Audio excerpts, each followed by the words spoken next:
3 năm sau, tôi cuối cùng cũng hiểu tại sao cuộc hôn nhân của Triệu Lệ Dĩnh và Phùng Thiệu Phong lại vội vã và ngắn ngủi đến vậy. Những ngày còn dài, quá khứ thì tốt đẹp. Và tôi hy vọng tương lai sẽ tốt đẹp hơn. Chỉ một chục từ đơn giản đã tuyên bố kết thúc cuộc hôn nhân kéo dài 3 năm của Triệu Lệ Dĩnh và Phùng Thiệu Phong. Không giống như hai nhân vật chính tỏ ra bình tĩnh và điềm đạm, cư dân mạng gần như phá hủy tài khoản Weibo của họ vì sự cố này. Bạn nên biết rằng chỉ 1 tháng trước khi ly hôn, Phùng Thiệu Phong đã kiện một tài khoản tiếp thị đã phát tán tin đồn về cuộc hôn nhân của họ. Tại sao chúng ta lại chia tay chỉ sau vài ngày?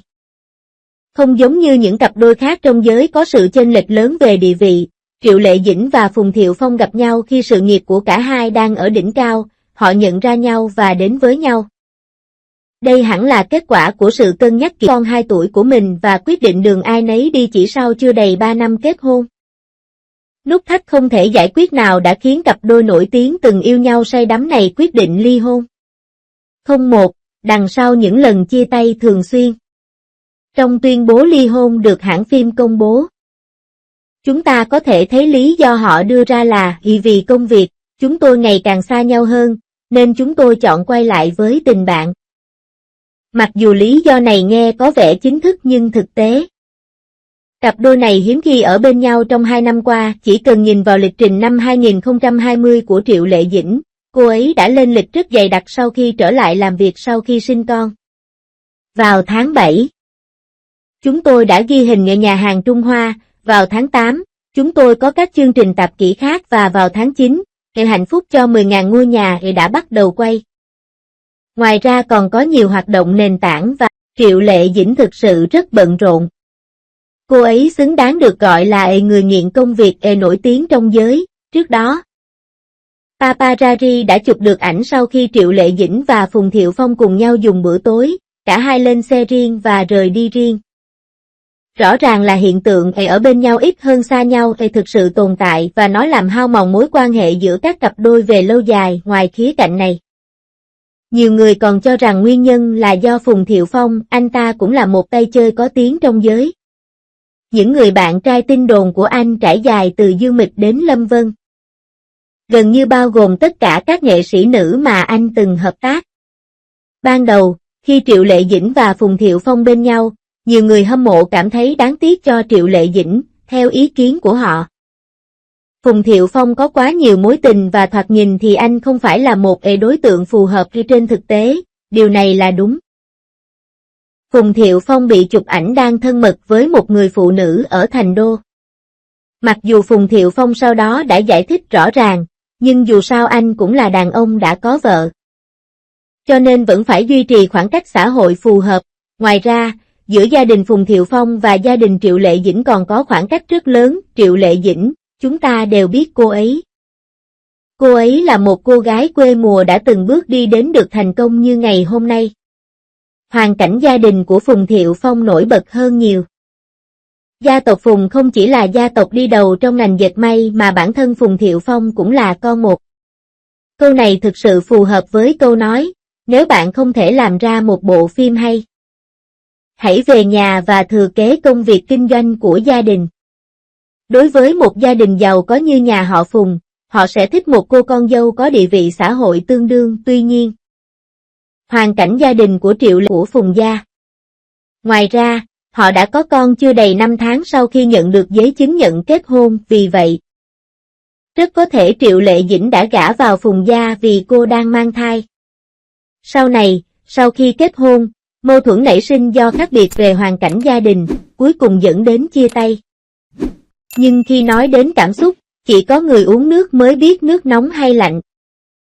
Chúng tôi không phải là bên liên quan trong cuộc hôn nhân này và chỉ có thể đưa ra một số phỏng đoán về lý do thực sự khiến họ ly hôn. Rốt cuộc, không phải Phùng Thiệu Phong và Triệu Lệ Dĩnh là không thể vượt qua mối quan hệ này, nhưng những khán giả vẫn đắm chìm vào tình yêu giữa chú Hai và Minh Lan trong Hay bạn có biết không? 02.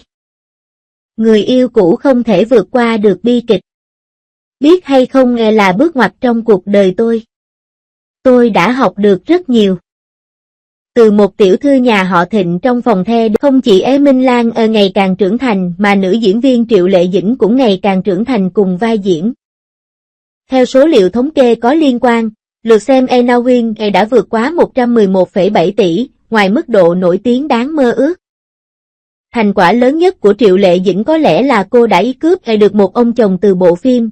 Trên thực tế, cuộc gặp gỡ thực sự của hai người là trong quá trình quay bộ phim The Monkey King 3 năm 2016.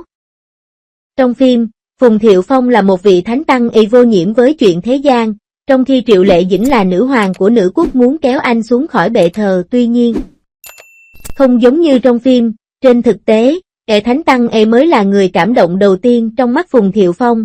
Triệu Lệ Dĩnh có khí chất hoàn toàn khác biệt so với các minh tinh nữ khác. Cô ấy đơn giản, nghiêm túc và thông minh.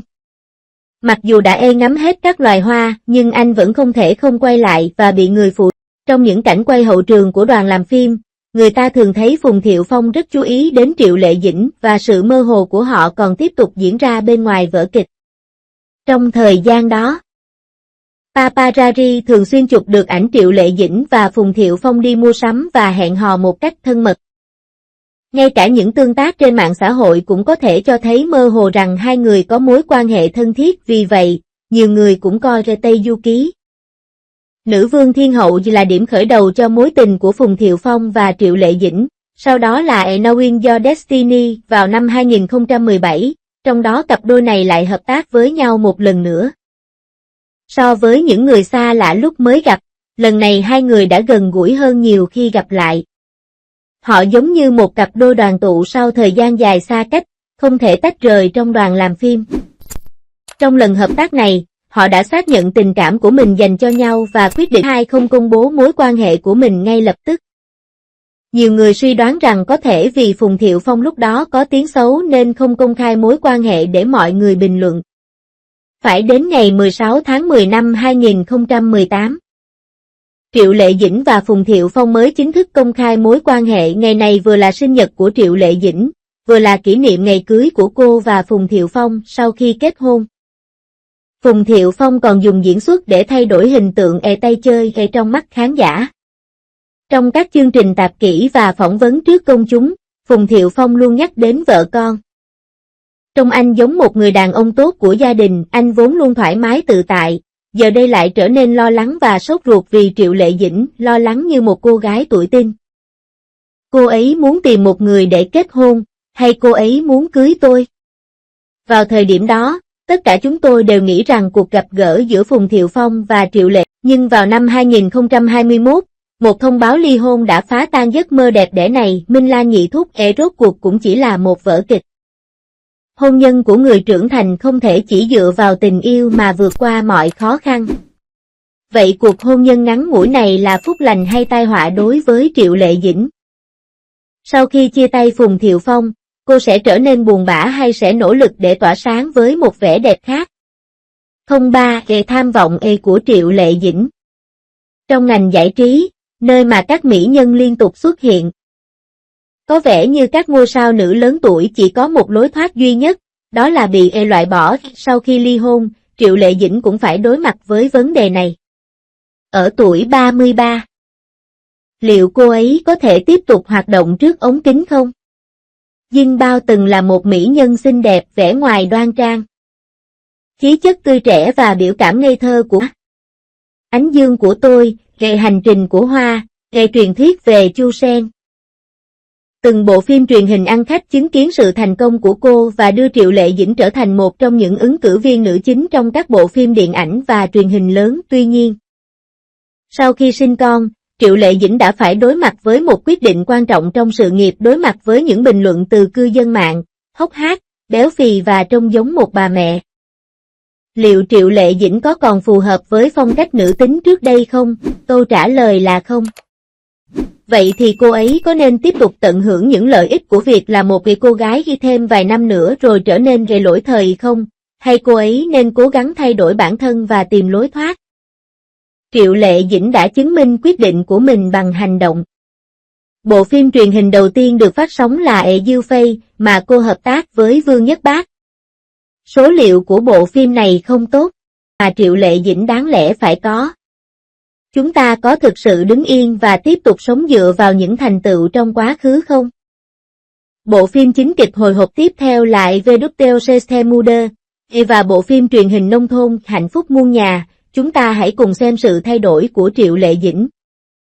Cô đã thay đổi hình tượng dịu dàng, dễ thương trước đây, trở thành một nhà tâm lý học nữ tỉ mỉ và tích cực, He Xin Phu. Sau đó, bộ phim chiến tranh kinh doanh Gió thổi nửa mùa hạ kết thúc, giúp Triệu Lệ Dĩnh hoàn thành bước chuyển mình sang các tác phẩm chính thống. Hiện tại, cô đã tìm được phong cách phù hợp với mình và trở thành người dẫn đầu trong số 85 nữ diễn viên trẻ. Và qua những thước phim của Reuters về nhiều sự kiện thảm đỏ, chúng ta cũng có thể thấy được sự thay đổi trong tính cách của Triệu Lệ Dĩnh. Cô ấy luôn tránh xa đám đông và ngồi kín đáo ở một góc của bữa tiệc, cảm xúc thấp, không hiểu rõ mối quan hệ giữa các cá nhân trong giới. Một số người còn nói rằng cô đã trưởng thành hơn, không còn lãng phí thời gian vào việc giao lưu và đang tập trung vào việc rèn luyện kỹ năng diễn xuất của mình. Bất kể những bình luận trực tuyến nói gì, chúng ta chỉ có thể nói rằng diễn viên lên tiếng thông qua tác phẩm của họ.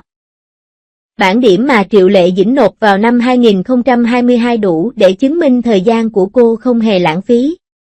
Sau khi ly hôn, cô ấy vẫn tiếp tục tiến về phía trước như thường lệ. 04 Kết luận. Trong năm qua, sự nghiệp của Triệu Lệ Dĩnh đã phát triển vượt bậc.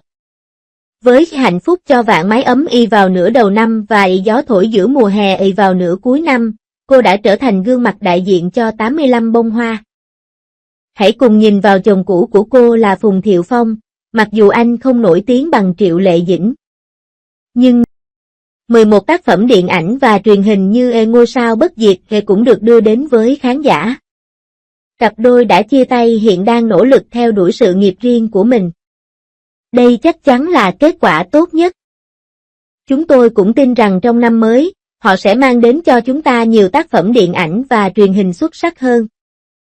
Đồng thời tôi cũng chúc Triệu Lệ Dĩnh và Phùng Thiệu Phong sau này sẽ gặp được một người bạn đời phù hợp.